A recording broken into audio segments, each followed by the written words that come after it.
Hi guys, thanks for joining us. Guys, आज का मेरे वीडियो पैसेज रीडिंग पर है, जो मैं एक के बाद एक वीडियो पैसेज रीडिंग पर आपके लिए डाल रहा हूँ।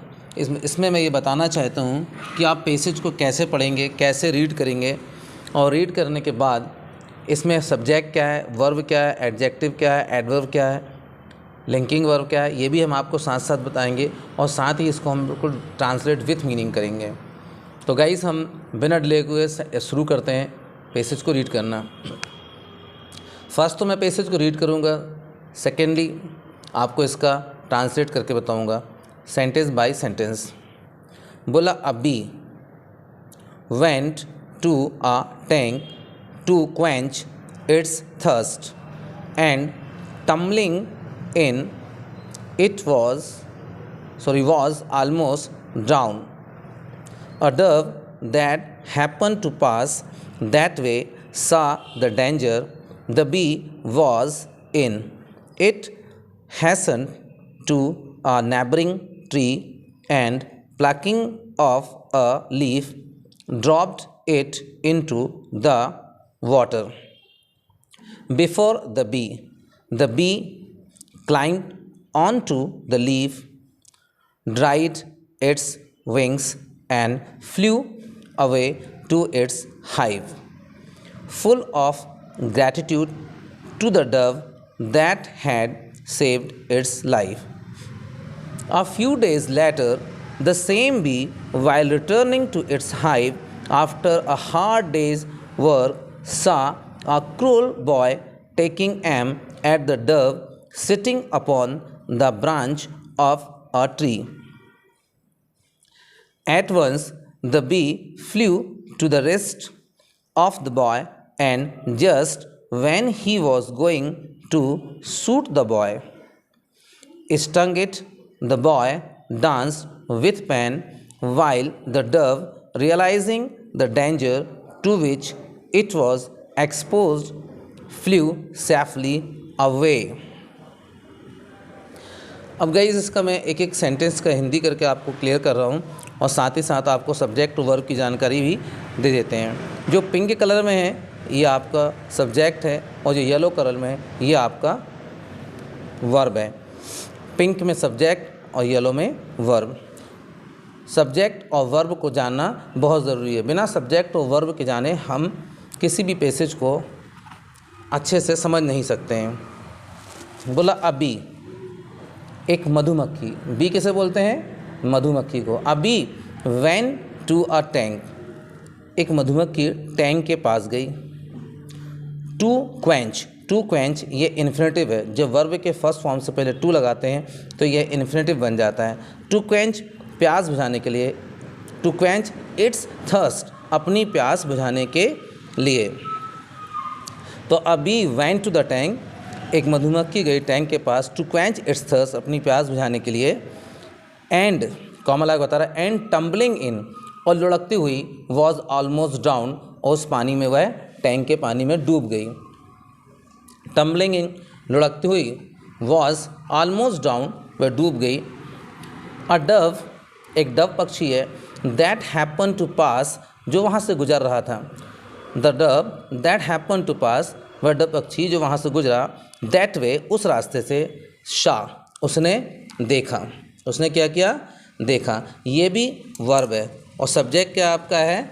वह है आपका अडव। अडव सब्जेक्ट है, और उसका यहाँ पे ये वर्ब आपका है, ये आपका है शा।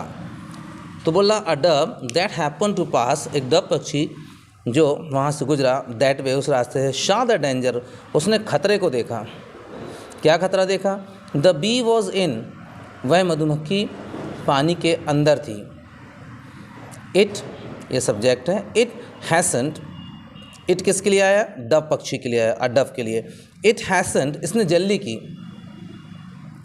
वह जल्दी से गया। It hastened to a neighbouring tree, एक पास वाले पेड़ के पास। टू अ नेबरिंग ट्री, एक पास वाले पेड़ के पास। And plucking off a leaf, और एक पत्ती को तोड़कर, एक पत्ती को तोड़कर। Plucking off a leaf, dropped, उसने डाल दिया। इट, पत्ती को। इन टू वाटर, पानी में। बिफोर, बिफोर प्रपोजिशन, इसका अर्थ होता है के सामने। बिफोर द बी, मधुमक्खी के सामने। द बी क्लाइम्ड, वह मधुमक्खी चढ़ गई। The bee climbed, the bee का वर्ब है climbed. The bee climbed on to, on to भी एक प्रपोजिशन है, पर अर्थ के लिए यूज होता है। The bee climbed on to यानी पर, ऑन टू द लीफ, वह मधुमक्खी क्या हुई, उस पत्ती पर बैठ गई। क्या किया उसने फिर, ड्राइड, उसने सुखाया, इट्स विंग्स, अपने पंख, एंड और फ्लू अवे, और वह उड़ गई, टू इट्स हाइव्स, अपने छाते की तरफ, अपने छाते की तरफ। फुल ऑफ ग्रेटिट्यूड, जो पूरे तरीके से एहसान से भरी हुई थी। Full of gratitude to the dove, उस डव पक्षी के प्रति, that had saved its life, जिसने उसकी ज़िंदगी बचाई। ठीक है। फिर अ फ्यू डेज लेटर, शायद मैंने इसको पढ़कर नहीं बताया यहाँ तक, चलिए देख लेते हैं। अ फ्यू डेज लेटर, कुछ दिन के बाद, द सेम बी, वही मधुमक्खी, उसने क्या किया, द सेम बी का वर्ब है सा, उसने देखा। द सेम बी सा, क्या करते हुए देखा, the same bee while returning to its hive, वही मधुमक्खी जो अपने छाते से लौट रही थी। After a hard day's work, after a hard, एक दिन के कठिन परिश्रम के बाद, after a hard day's work, saw, उसने देखा। The bee saw, the same bee का सब्जेक्ट है, वर्ब है शा। द सेम बी सा, उस मधुमक्खी ने देखा। अ क्रूअल बॉय, एक निर्दयी लड़के को, एक बेरहम लड़के को, टेकिंग एम, निशाना लगाते हुए, एट द डव, डव पक्षी की तरफ। सिटिंग अपॉन, जो बैठा हुआ था। The branch of a tree, एक पेड़ की शाखा पर।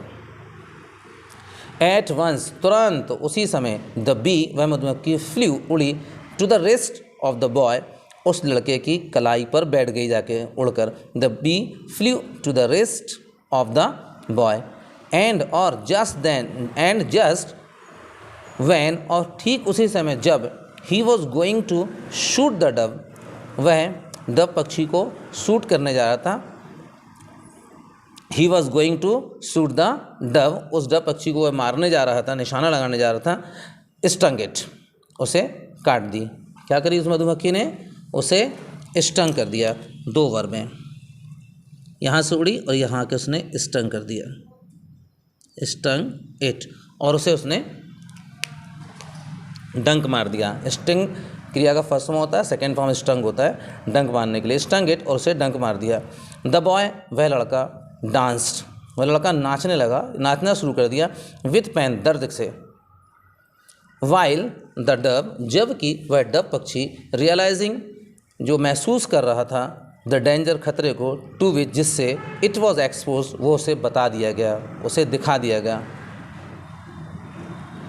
Flu safely, flu safely. फिर उसका द बॉय यहाँ पे लिखा था, तो ये सब्जेक्ट, ये वह मधुमक्खी था, इसका एक वर्ब एक और है, फ्लू।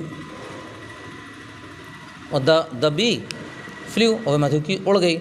सेफली, सुरक्षित तरीके से, अवे, दूर। फ्लू अवे मतलब दूर का, सेफली वो सुरक्षित रूप से उड़कर चली गई।